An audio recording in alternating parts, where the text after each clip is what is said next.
Good evening, students. Today we're going to discuss democratic India, okay, which is the largest democracy in the world, right? There are many countries which are democratic, especially after World War II. There was a wave of democracies around the world. In 1947, August 14th, India got its independence, right? But it didn't become a republic until 1950, right? January 26th. And throughout the world, more than 100 countries are democratic. But India, because of its size, sheer number of people voting, becomes the largest democracy. Now, America is the oldest democracy. Now, let's see how hard it is to achieve that process, the process of democracy. Okay, because when the British left, we saw the partition, and Nehru took office. It was a huge process to bring all these princely states. Write it down: princely states, Princely. So princely states, how many of them were there? 565. 565 princely states. Okay, and these are states, some of them are very small, tiny, okay, like as big as the Central Park in New York City, to princely states as big as the country of France. Hyderabad was as big as France. So to bring them together, they created something called instrument of accession. I'm going to spell it so that you don't miss. You know how to spell instrument. Instrument of accession. This is a document that all the princes, those who govern those small states, right? India is not a one whole monolithic country at the time when the British left. So Mountbatten himself, as a last viceroy, was urging the princes to sign accession. So what does that mean? So who are the people who are involved in it to make India a democratic country with a strong central government and constitution? We're going to talk about the India's constitution also today. Now, the type of government and all this. Now, in India, there were two characters. I have already mentioned one of them, Patel. Remember the one with the largest statue in the world, twice the size of Statue of Liberty? Patel is Vallabhbhai Patel, Sir Vallabhbhai Patel, who was the right-hand man of Nehru. He is the main architect of bringing all these princely states together. And he has some help. He didn't do it alone. He had a secretary. His name was V.K. Menon. V.K. Menon. As the name suggests, he is from Kerala, the South India. V.K. Menon. He is not like a regular IAS officer. Remember IAS, we discussed in another lecture, Indian Administrative Services. He was someone who started it at the bottom as a clerk and climbed his way all the way to the top, become the right-hand man of Vallabhbhai Patel, who was the next in power to the prime minister, right? So these two, what did they do? They will go to talk to the princes and ask them to sign this instrument of accession, which means what? Which means they will give up their power of defense and external affairs. So those two things they have to give up, and that will come under India as a whole. India will have a central government which will control the external affairs. They will even convince the princes, saying like, you don't want to send individual ambassadors to all the countries, because in external affairs they have to send ambassadors to all those countries, including to the UN. You don't need to do that. We'll take care of it. All you got to do is take care of your people, your subjects. And many have got convinced and signed it. They didn't even feel like they have a go. There are some who did not want to be part of it. They want to have as an individual country. They want Pakistan an individual. Pakistan already partitioned, become an individual country, sovereign country. India, sovereign country. And these small states want to be like individually independent sovereign countries. And India had trouble bringing them together. What are those countries? What are those places? Three of them we're going to discuss today. The first one, Kashmir. Write it down, Kashmir, which is in the north, which is still a problem. The second one, Kerala, and I'm going to write it down as Travancore. the modern state of Kerala, Travancore. Travancore. And the third one, Hyderabad.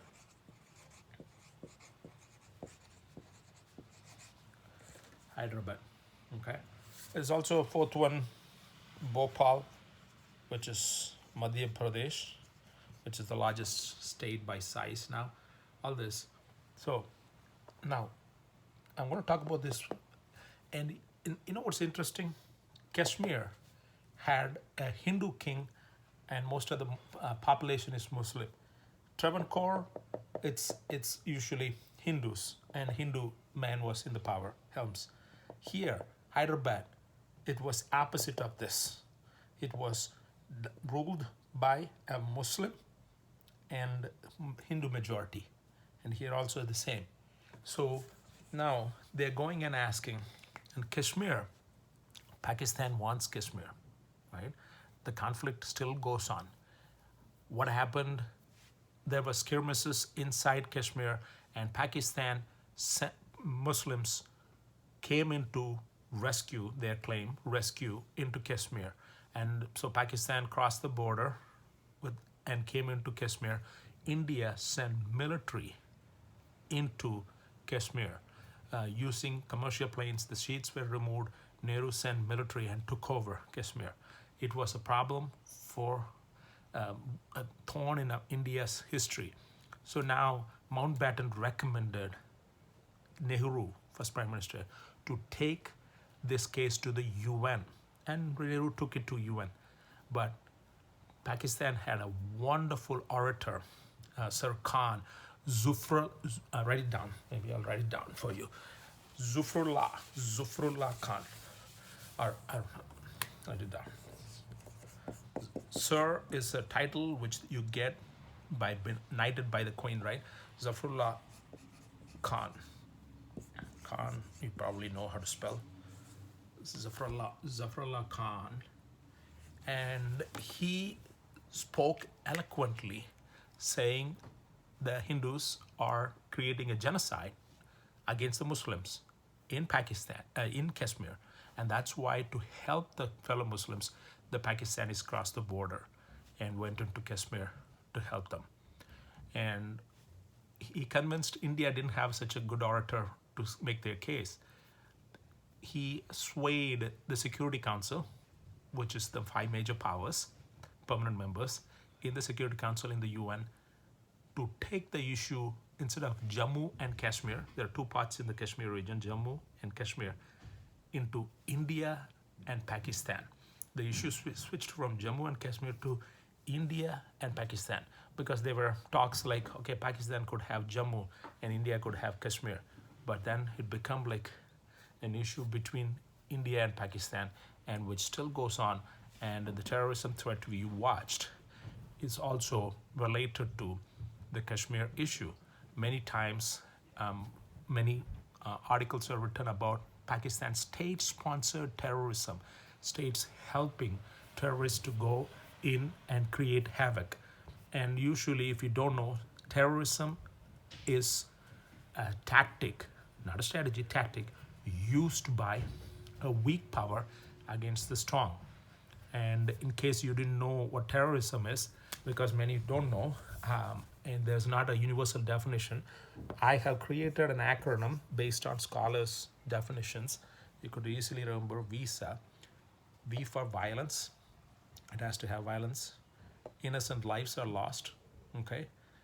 I, that means non-combatants, innocent. S, it's staged. It has to be staged so that the media writes about it. It's not like, oh, nobody should know about this violence. They want the violence to be known. A, it should have aim. If I'm perpetrating some action, that aim should be larger than just my personal goal. It should be larger, religious or economic, or for my people, ethnicity, all those larger goals. So that's why all 4 has to be there in order to be called terrorism. And state-sponsored terrorism activities happen often in Kashmir, and it's an issue, still a problem for India and Pakistan, and both countries are willing to go to war for that issue. Now let's talk about the next country I wrote, next place I wrote, is Hyderabad. Hyderabad, Nehru was worried that if Hyderabad didn't join India as a one country, Indian North, Indian South will be cut because it's like the belly of India. So he really want Hyderabad to be part. But Hyderabad, Nizam, the Muslim ruler, is rich, wealthy. He gave like $1 or $2 million for British when they waged World War II, and it's alleged like he had a diamond this big. He will keep it as a paperweight on his table, and very wealthy, and he doesn't want to give up power of even the. He want to be a sovereign himself. And Pakistan's Jinnah supported the Muslim ruler of Hyderabad, even though it's not close to Pakistan. Hyderabad is in the south. He was happy to have Hyderabad separate.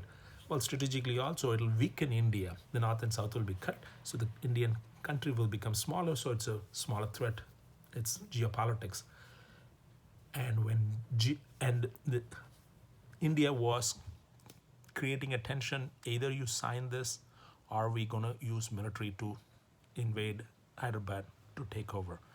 And Nizam created a group of paramilitary forces which were training Muslim soldiers who were willing to defend, and they are called Razakirs. Okay, Razakirs. And Razakars, I'm sorry, this is A. Razakars, Kars, Razakars, and these forces were there to defend if Indian military invades. When Jinnah died in Pakistan, because Jinnah has said if India invades Hyderabad, the entire Pakistan will rise up. All the Muslims around India and Pakistan will rise up against India. And when Jinnah died, boom, Indian military went in and had a fight with the Razakars, and it killed about 42 Indian soldiers, but 2,000 of Razakars were killed. And finally, the Nizam, the ruler of Hyderabad, signed the instrument of accession and came in the microphone and announced to the people that we are going to be part of India. Now what about Travancore? Travancore, the other one I wrote down. Travancore is the modern state of Kerala, and there is this administrator. He's not the king. The king and queen were like puppets. This guy was ruling it like an administrator, like a manager. Iyer, his name, Aiyer, and he, Ramaswamy Iyer, okay? Ramaswamy is spelled.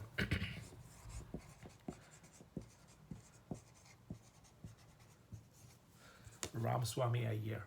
He wanted to have separate country too, and he had uranium in his, you know what uranium is used for? We talked about nuclear weapons, used for making nuclear bombs.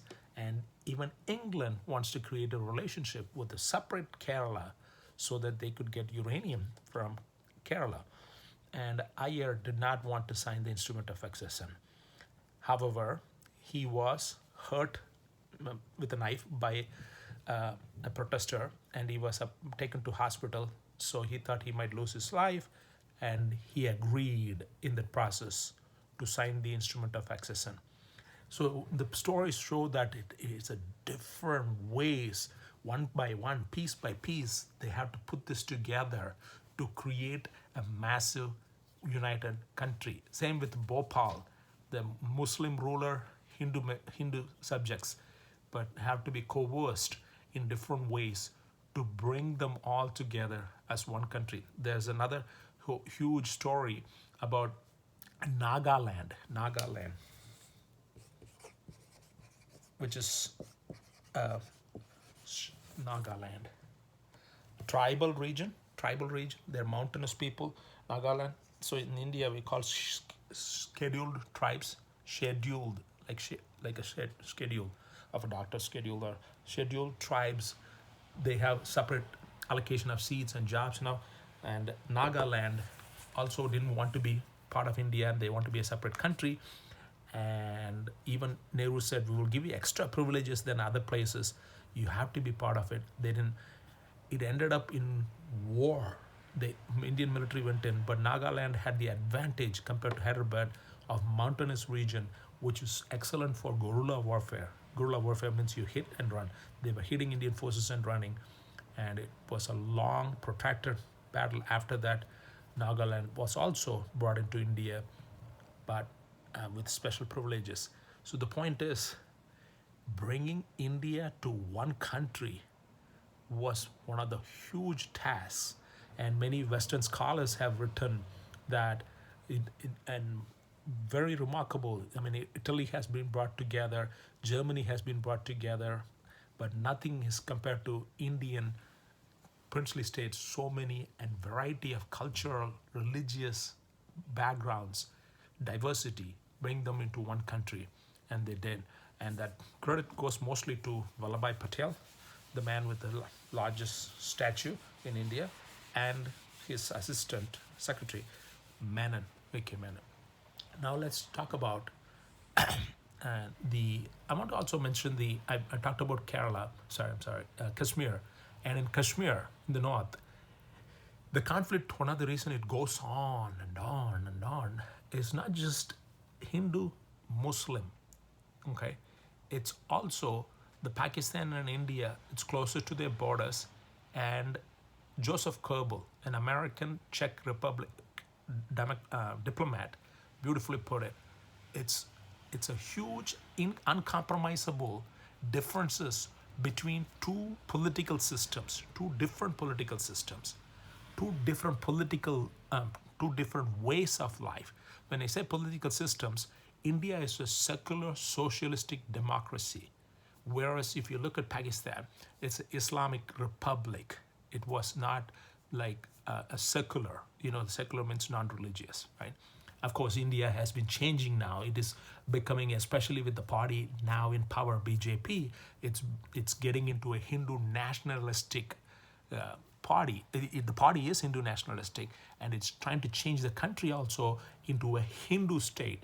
But there are opposing forces, Congress, which is more about secular, because that's the idea Gandhi had, that's the idea Nehru had, and Nehru and Gandhi belong to the Congress party, and the party now in power, BJP, Bharatiya Janata Party, wants to create that. It's a right-wing party. Congress is not, I wouldn't say fully left. It's left because there are far left parties called communistic parties in India, especially in Kerala region. So it's two different political organizations, two different religious and spiritual organizations, and two different ways of life. Okay, now that's why that struggle still will go on, and it's a hard one to bring them together, and both are willing to sacrifice lives and fight. Now let's talk about democracy. Okay, India brought together, and India democracy. You know what the word democracy means, right? Democracy means ruled by people. India has been ruled by all these Muslim rulers who came from the north, and the Mughal Empire and the British ruled, all very autocratic. It was not ruled by the people. But here it is, in the mid-20th century, a poor country become democratic. And you know what they did, which even the West didn't do?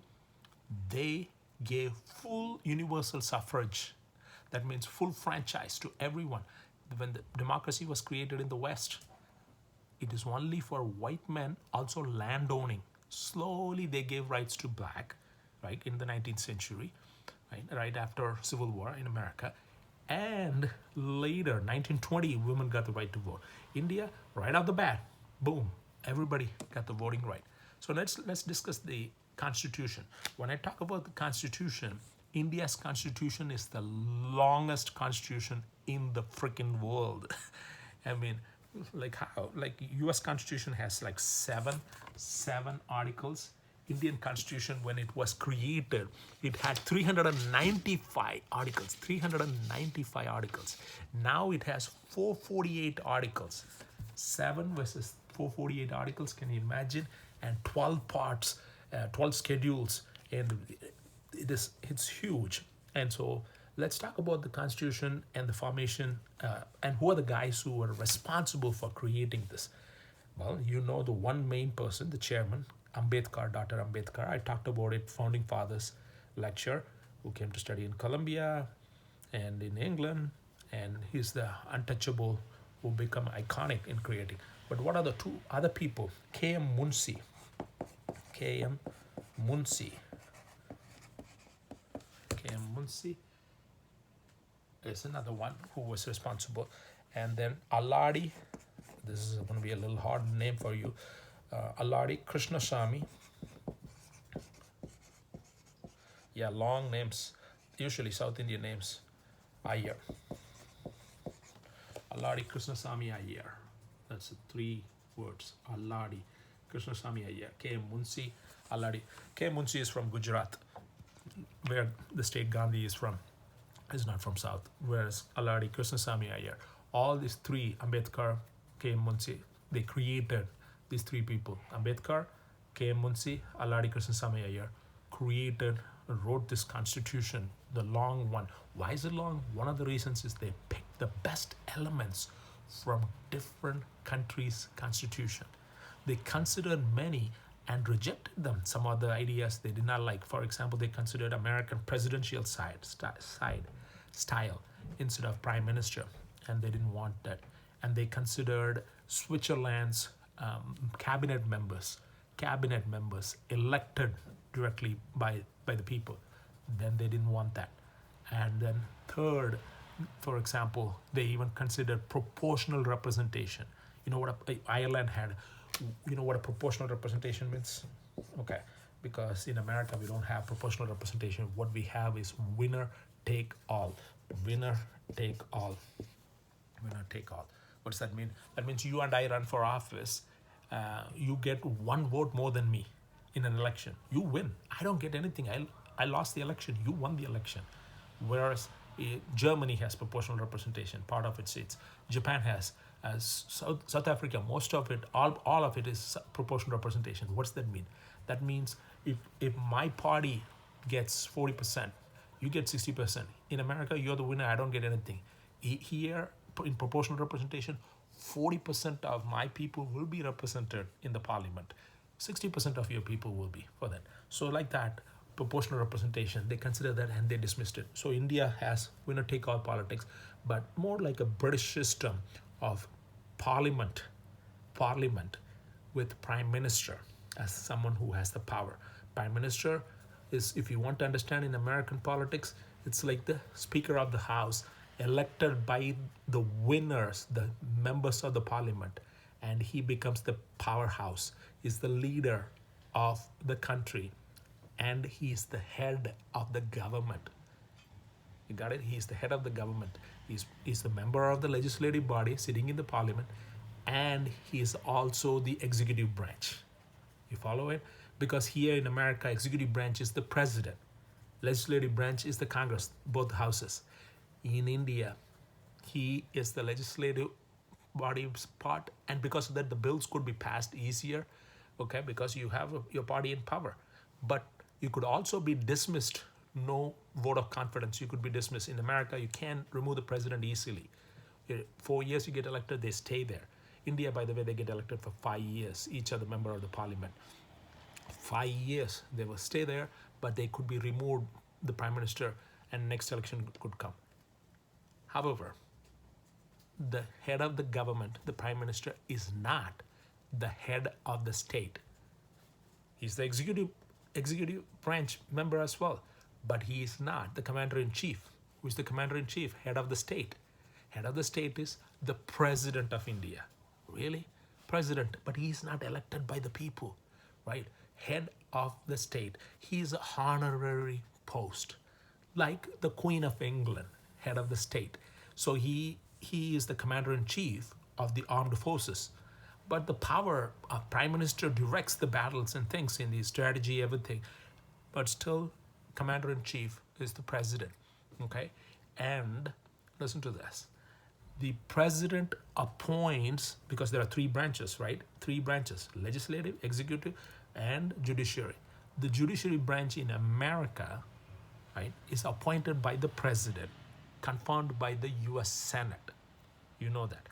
In India, the president appoints the judicial branch, the Supreme Court judges. Interesting, huh?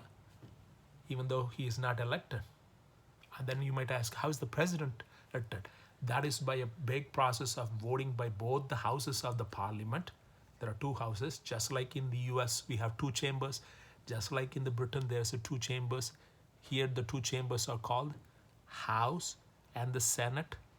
In England the two chambers are called, anybody? House of Lords, House of Commons. In India those two chambers are called Lok Sabha and Rajya Sabha.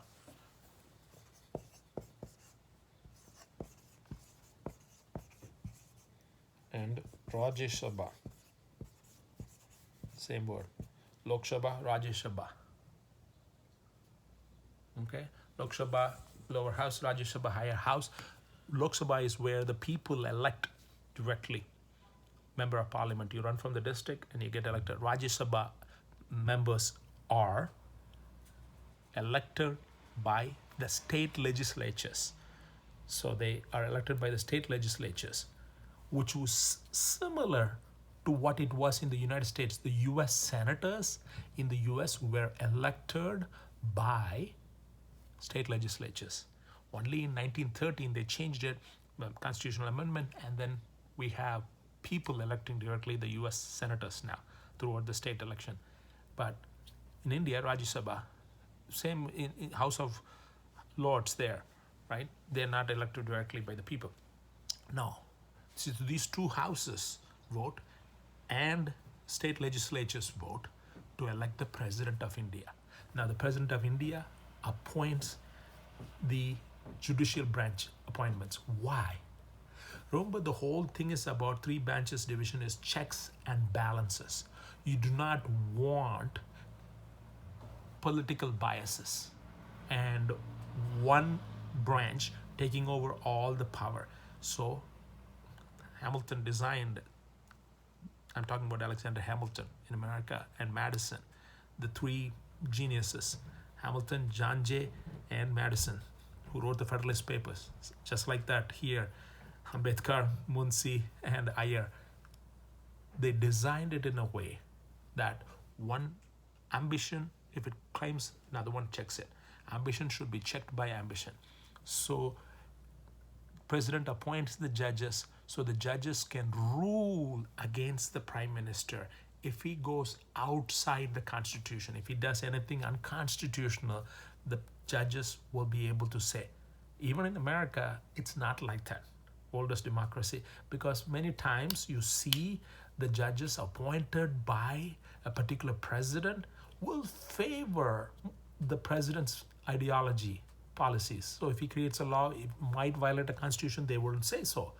Whereas there, it is the checks and balances. So president appoints. Okay. Now, what else you need to know? Excuse me. Write down federalism. Federalism.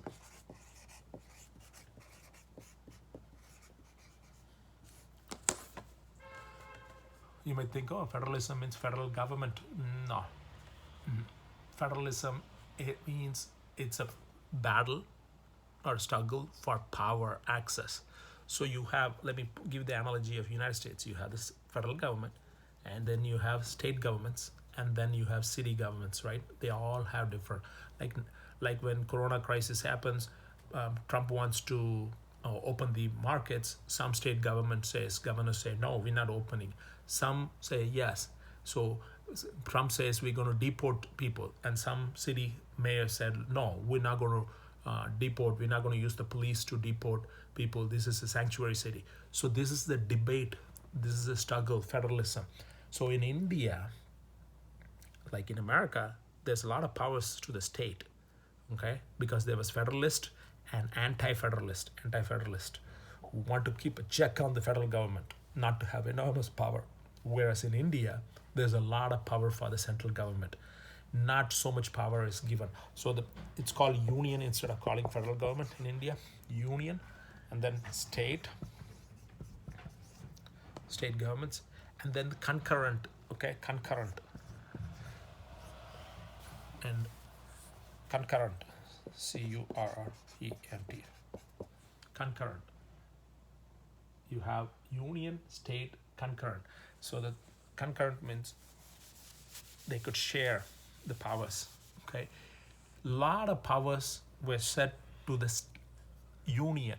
So there were people who were arguing against it, saying like, well, you should give some powers to us, to the states. You asked us to sign the instrument of accession, and now you're keeping all the powers and you're giving small powers.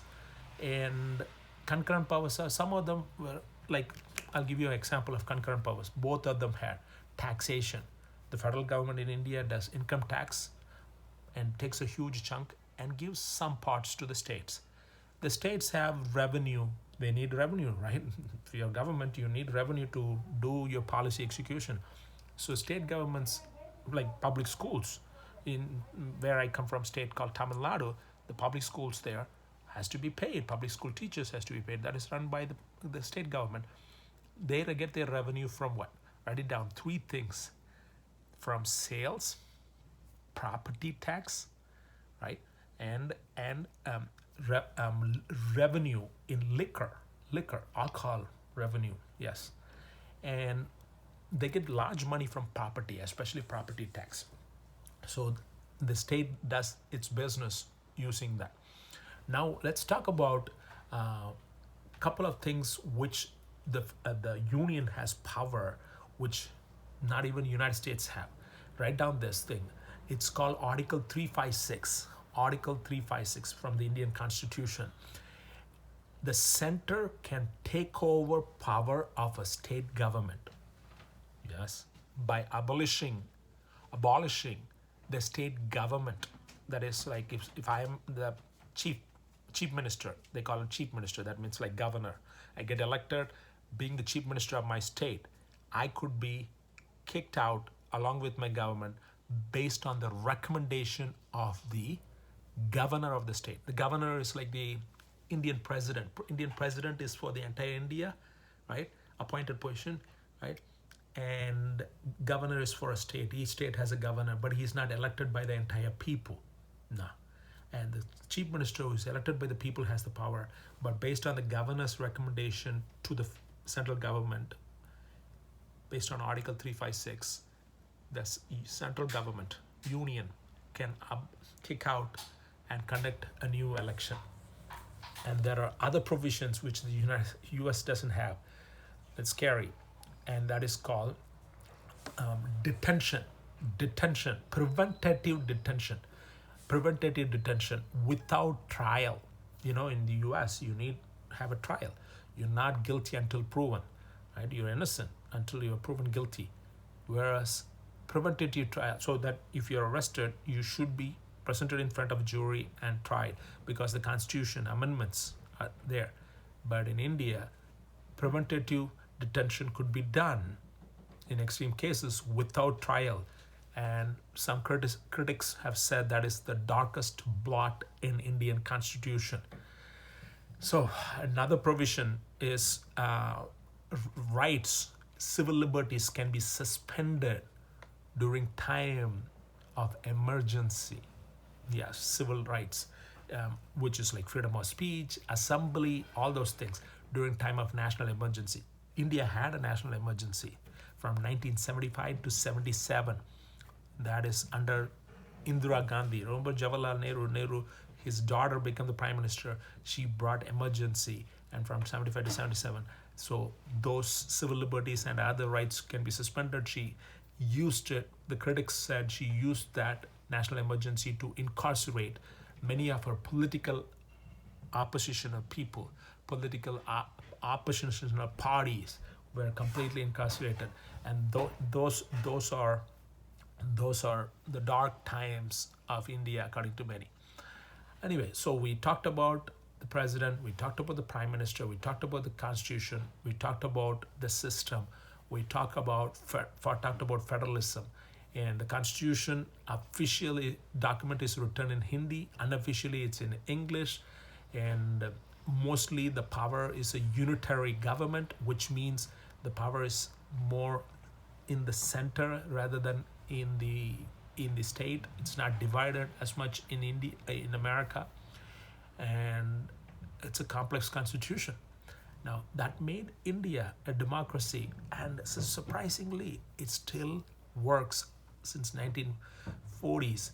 till now, 2020, and it works, and it's working despite its diversity, and that itself is a magic happening in a world where many countries, like now, even Hungary 2 days ago in news said it's not anymore a democracy, a Western European country. Okay, so India functioning as a democracy. And you might say, what about Pakistan? Even though the class focus on India, Pakistan, if you look at the 20th century, only one time has allowed an elected prime minister to complete his term. Many times Pakistan have taken over, removed the elected official from power, and military takeover of power, or the president. They also have president will take over power in emergency cases. And so democracy has been destroyed many times in the whereas India, except that 2 years of emergency rule, India had always elections and elected officials. And the current political prime minister has, first time in a long time, formed a government without coalition, which means party member of parliaments from other parties. Because if you don't have a single solid majority from your own party, you ask others to help you to form the coalition, to form the government. And BJP has the solid majority to form last time and this time. We'll continue the discussion next class, and until then, keep watching, keep learning. Good luck.